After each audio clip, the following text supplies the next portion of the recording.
Good afternoon. It's Jeffrey Christian of CPM Group. It's just after 12:35 in the afternoon here in New York on Tuesday, the 25th of February. Gold is off about $55 from its close yesterday at $2,908. Silver's off 86 cents, 31.74.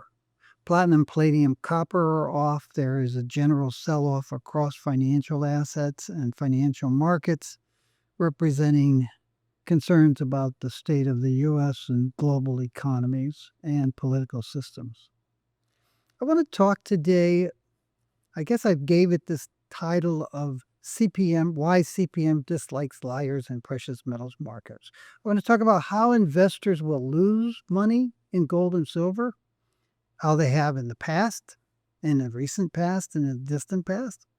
The risks that investors face from coin dealers and depositories misrepresenting themselves and misrepresenting the markets. I'll also go back and talk a little bit about some of the lies and misrepresentations related to the Treasury's gold. I spoke about that last Friday, and it generated a lot of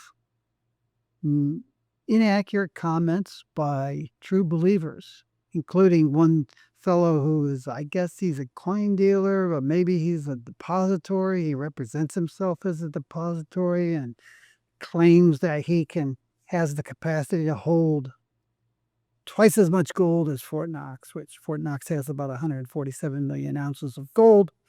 And this guy has a one-story building someplace that even if it could physically hold the metal, but Fort Knox gold, well, the U.S. Treasury's gold is worth about $700+ billion, and this fellow probably has less than $700 million in insurance on his place, and that insurance may or may not actually cover the client's metals. So from a lot of misrepresentations in gold and silver, always has been, always will be. These markets are less regulated than financial markets like securities and bonds. And as a result, they have a lot of people saying a lot of things that just aren't true. And that's a real problem for investors in gold and silver.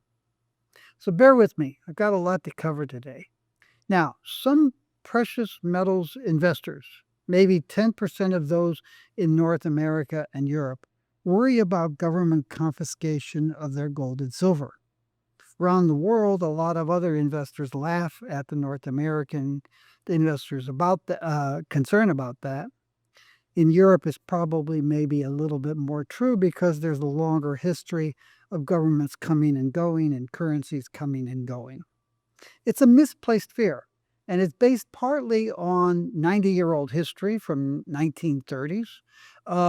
And that history typically is misrepresented by people, amazingly, including intelligent people, the people that many people think are intelligent or honest or have integrity, but they don't. Disreputable dealers and would-be depositories feed on those fears. The reality is that those very dealers and depositories are more likely to be the cause of investors losing money than some government confiscation. There's been an increase in such companies collapsing recently, and disreputable people misrepresenting people, ripping off investors, not having the metal that they said that they're holding for those investors, and a variety of other things. And there will be more collapses. Many of them are not what they claim to be. And investors, it's caveat emptor. You have to beware. So we've been getting asked increasingly by investors what precious metals dealers and depositories they should use, which ones they can trust. Because, it's quite obvious that there has been an explosion of disreputable entities in the precious metals field, in line with the precious metals prices rising starting in the second half of 2019.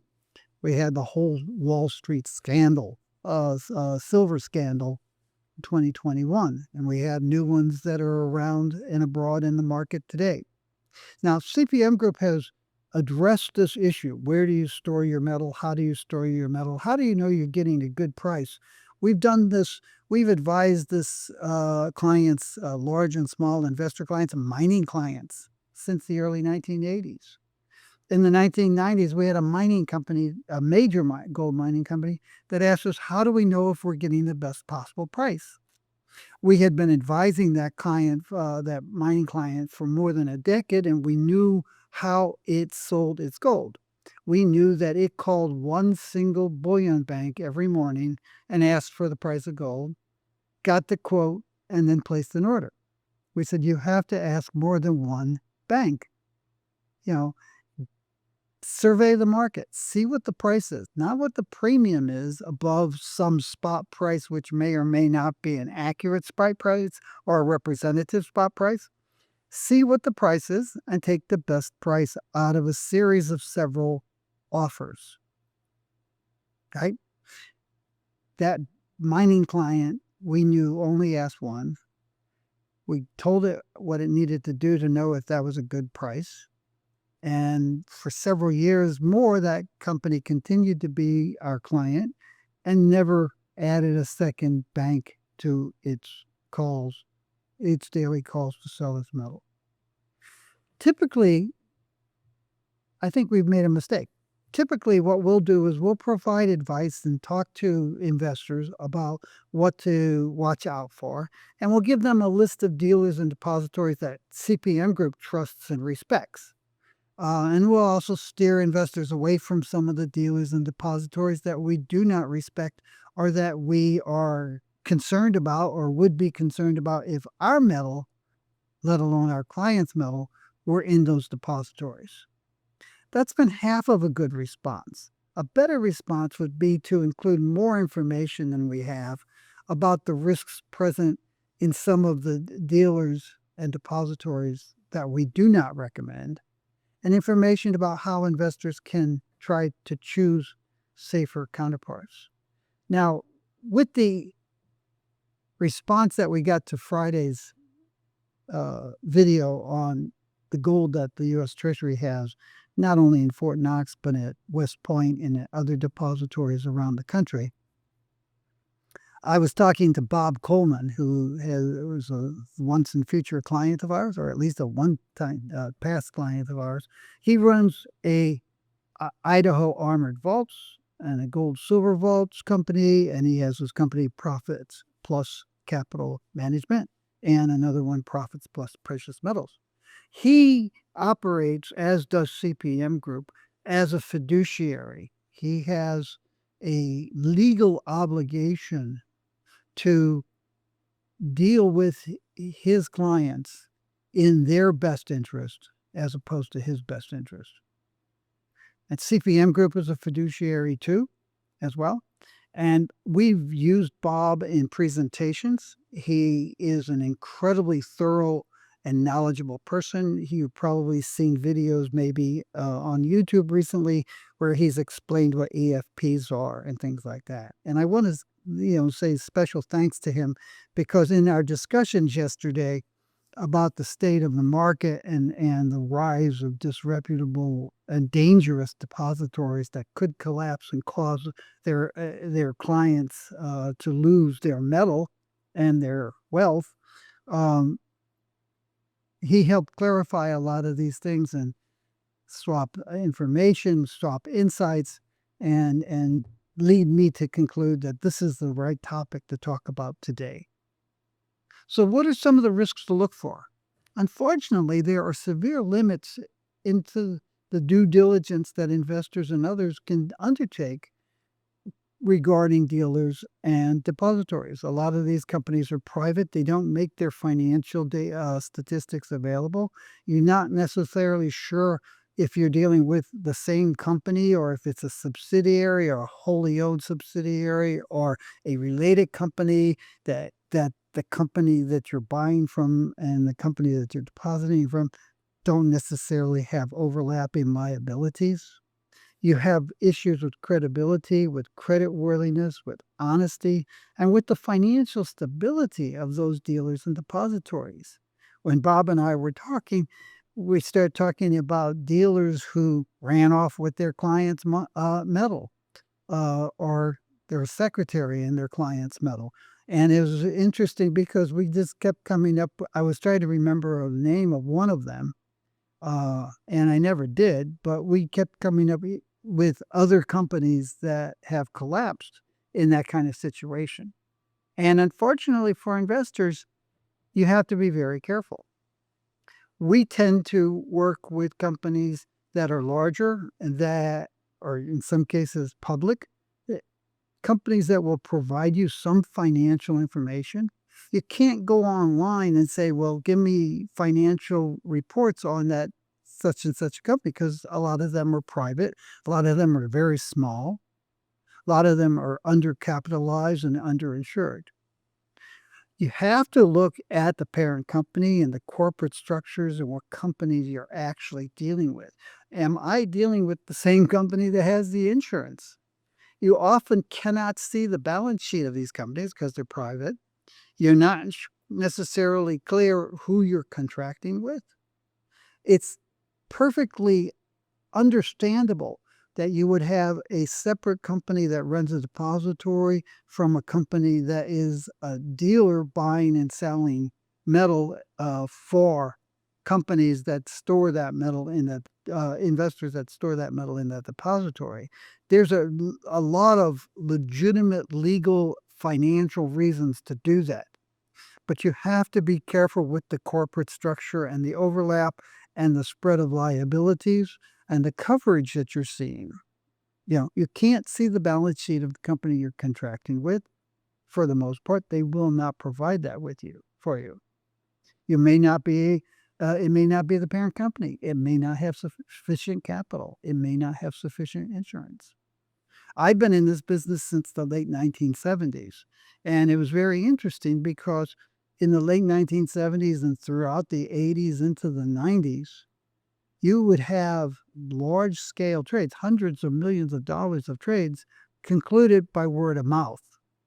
And by and large, almost all of those contracts or oral agreements were held up.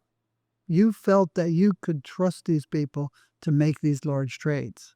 There were a couple times, notable times, 1987 was one, where people walked away from big trades and cost a lot of counterparties money, but those were pretty rare. And exchanges have clearinghouses, and they are notorious for not collapsing. So again, you have these people who are worried about COMEX collapsing or the London market collapsing, and they don't realize that that's not the risk and fear that they should have. They should have concerns about the smaller coin dealers who are telling them to worry about COMEX collapsing or London running out of metal. Yeah. So you have a lot of problems. You have insurance coverage. Who are the beneficiaries? Is it the investors who have the metal on deposit, or is it the company itself? Yeah. Storage terms and conditions, very important. Legal clauses, hold harm. A lot of depositories and dealers are now putting in additional things. Their lawyers are insisting that they put in hold harmless clauses, limits of liability, limitations on legal recourse, a lack of a jury trial.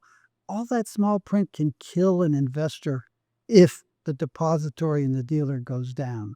You have to deal with companies that you can trust, that have sufficient capital, and that are honest with you.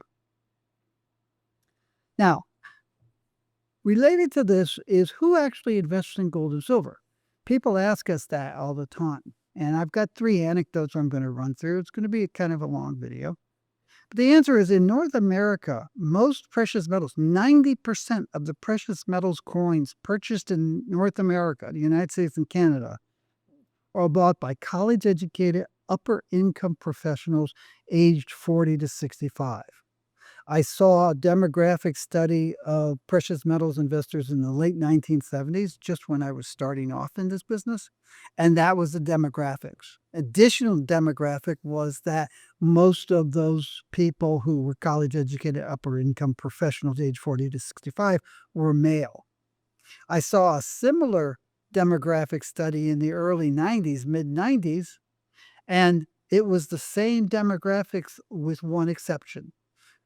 More of the investors were female than male by the early 1990s because females had started taking over financial management of households, among other things. In other parts of the world, in Asia, the Middle East, to some extent Latin America, you find that everyone, or 90% of the population, will invest in gold and silver. It's still quasi money, and in many of these countries, you've had unstable governments that have changed hands and currencies have come and gone in recent times. We've never had that in the United States since 1776. But in other parts of the world, including Europe, you see governments and currencies coming and going. So there's a greater proclivity to have some of your wealth in gold and silver because your Reichmarks might be worthless tomorrow. Okay, 3 anecdotes. The first time I went to the Silver Summit, it was probably around 2006 or so. My first question after one of my presentations was, I don't know what to believe about you, Mr. Christian. Everything you say about gold and silver is diametrically opposed, contrary to what everybody else believes. And we're wondering if you're a federal agent sent out here to confuse us. First off, I'm not a federal agent. Certain parts of the federal government don't necessarily like me. Other parts use me as an advisor. But the second thing is, my answer was, you're wrong, sir. You're the minority. What I'm saying is what 90% of the people in the precious metals market believe. You're part of the 10%, the guns and bunker type, the conspiracies, the market suppression.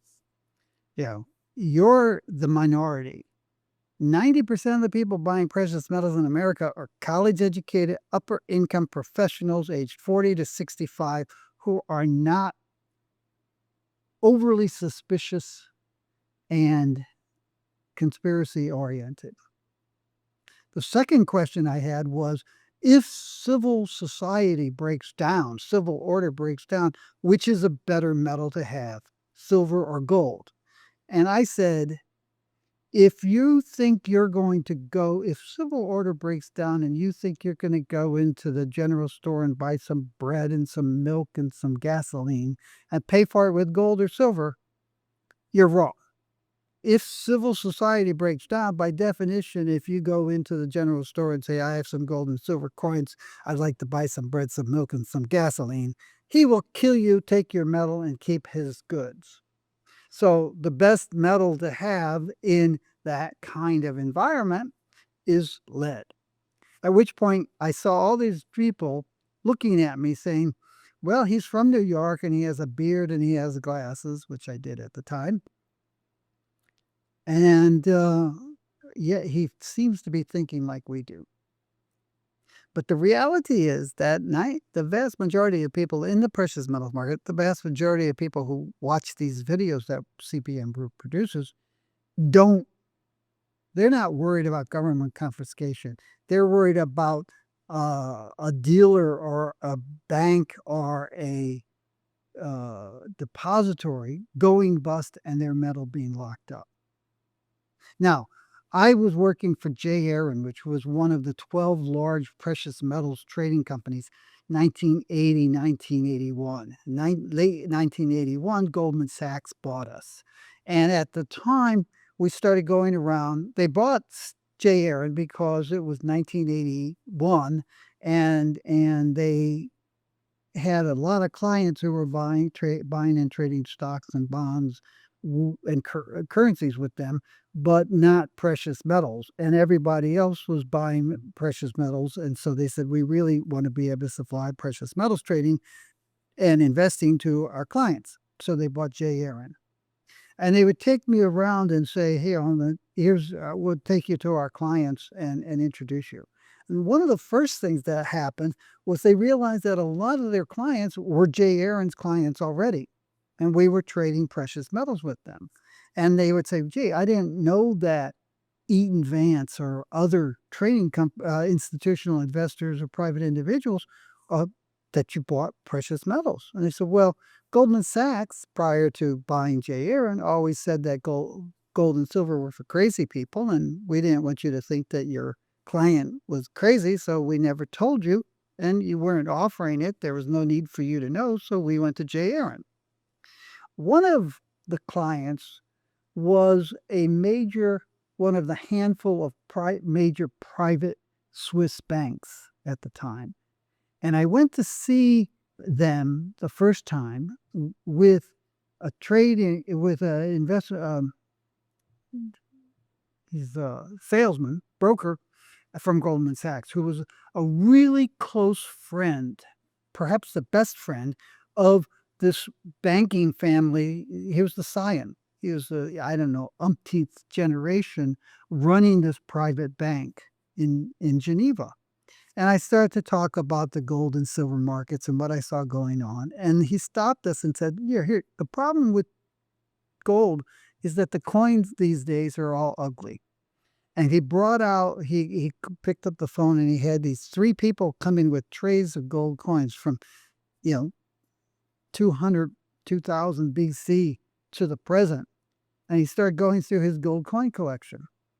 And the salesman, I mean, these are people who had gone on vacation together with their wives. Salesman said, I didn't know you were into gold. And the scion of this family bank said, I run a private Swiss bank. My family had a gold refinery in the San Francisco Bay Area during the gold rush. We have gold bars, which you can still find with our name stamped on them. Of course I'm interested in gold. The salesman said, I didn't know that you were. He said, well, you always say that gold is for crazy people, and we're good friends. I don't want you to think your good friend is crazy, so I never told you. Years later, in the Audis probably, I was working with a group of investors on a project they were trying to finance in a beautiful southern city. And when I was spending time there, I got to meet various old line families in that city. And I found that most of them owned gold. And it wasn't unique to that one beautiful southern city. I mean, there are other cities in the southeastern part of the United States and in the southwestern part of the United States and in the northeastern part of the United States and the northwestern part of the state. Around the country and in Canada, you will find a lot of wealthy families that have a portion of their wealth in gold and silver, but they don't talk about it. And I've even had clients, family offices that come to us and they say, we want to invest in gold and silver. And in talking to our financial managers, we found out we already do, but we want to add to it. So who actually invests in gold and silver is very important. It's mostly upper income, college educated professionals aged 40 to 65 in North America. People who don't live in fear of the government revenuers coming in and taking away their gold and silver. People who don't subscribe to conspiracy theories. Here's a cute little detail.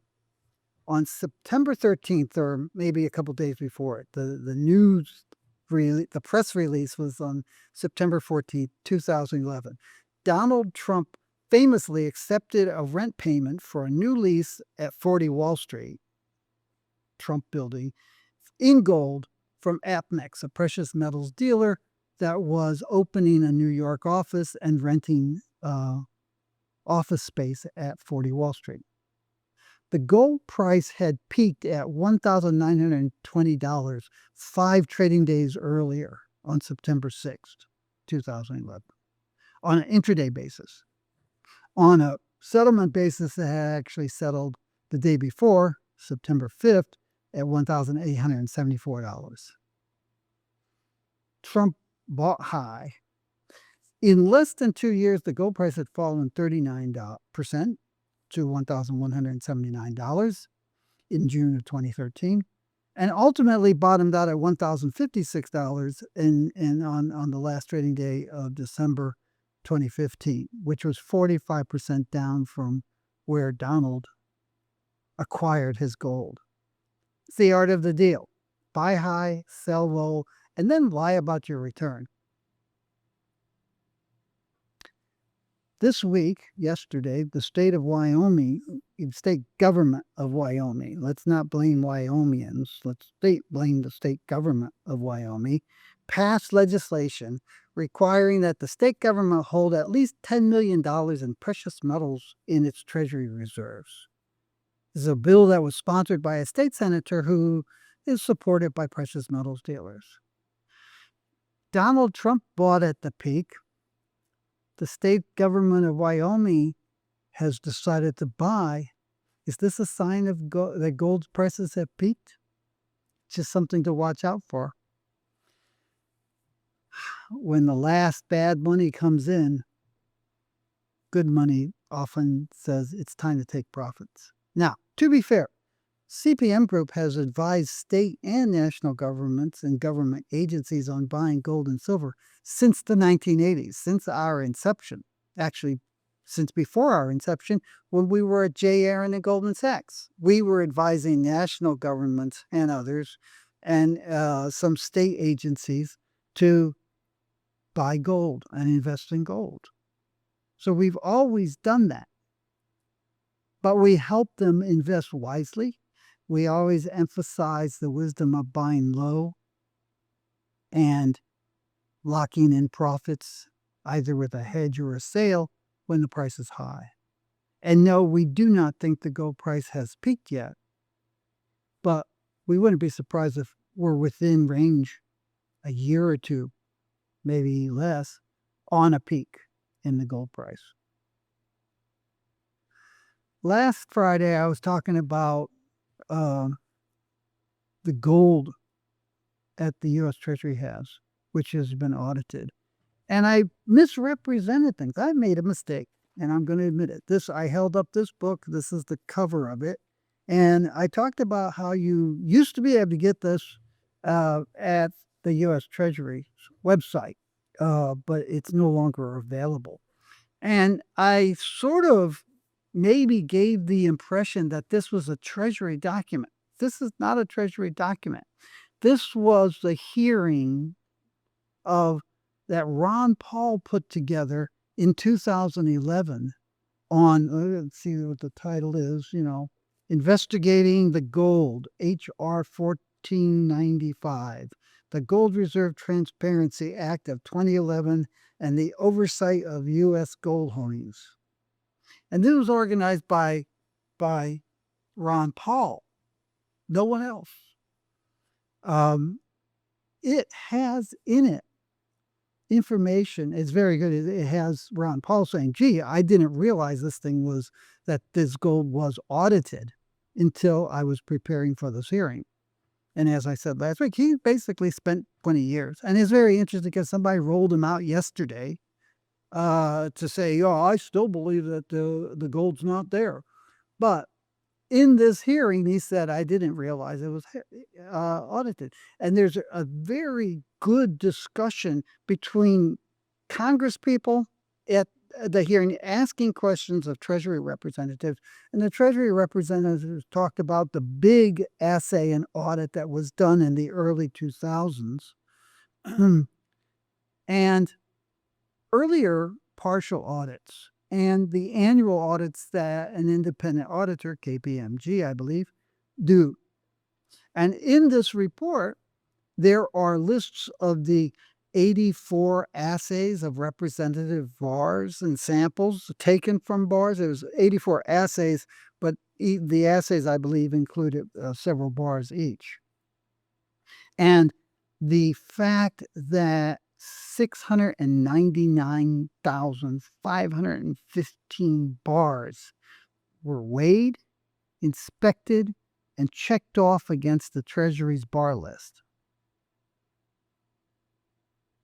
And then trolls say, oh, well, yeah, but who can believe this? An independent audit and independent assay, yeah, they're lying. Now, that report used to be available for free on Amazon, but you can maybe see in the upper right-hand corner, it's out of print. So there's no reason why an intelligent person in the 21st century thinks that this stuff hasn't been audited. You cannot think that. You can only believe it. Every bar was weighed, inspected, and checked against the Treasury's bar list. 699,515 bars, 84 assays of sample metal taken from a representative lot of those bars. It's all there. We talked about this last year in a couple videos, and they're still up on YouTube. Another thing that's going around is this whole thing about revaluing the US gold, Treasury gold, as if that's going to help the US with its $1.8 trillion deficit, which is getting bigger and could be $2.8 trillion by this time next year, and $36 trillion of debt. The 261 million ounces of gold, it's actually somewhat more than that, actually are worth about $763 billion, which is 5% of our current fiscal deficit, annual deficit, and 2% of our debt. You are not going to solve the U.S. debt and deficit problems by revaluing the gold. And if you actually try to use that gold to lease it, which the U.S. government does not do, the last time there was a lease involving the U.S. Treasury, the U.S. government brought in gold from the Portuguese government in the 1970s and held that it was a gold swap where they took in gold as collateral in order to lend the Portuguese government dollars because the Portuguese government was teetering on the brink of collapse. That's the last time the U.S. Treasury mobilized its gold in a lease. I'm sorry, it did not mobilize its gold in a lease. It mobilized the Portuguese gold in its lease. U.S. government hasn't leased out gold in a long, long time. But you can believe it if it helps you to sleep. So why do we dislike the liars in the gold and silver markets? Those snake oil salesmen, they play on fear and suspicion. And it's one thing after another. And if you look at the demographics of who buys precious metals, for every one person that falls prey to this nonsense and these lies and these misrepresentations, it drives 9 prospective investors away who say, gee, I'd like to invest in precious metals. It seems to make sense.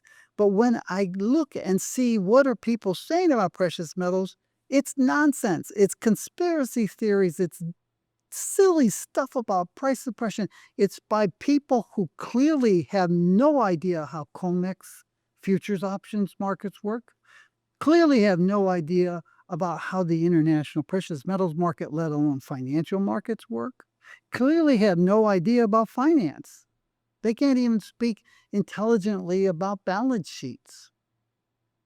And you want me to invest in that? And I know this is the case because I've seen this.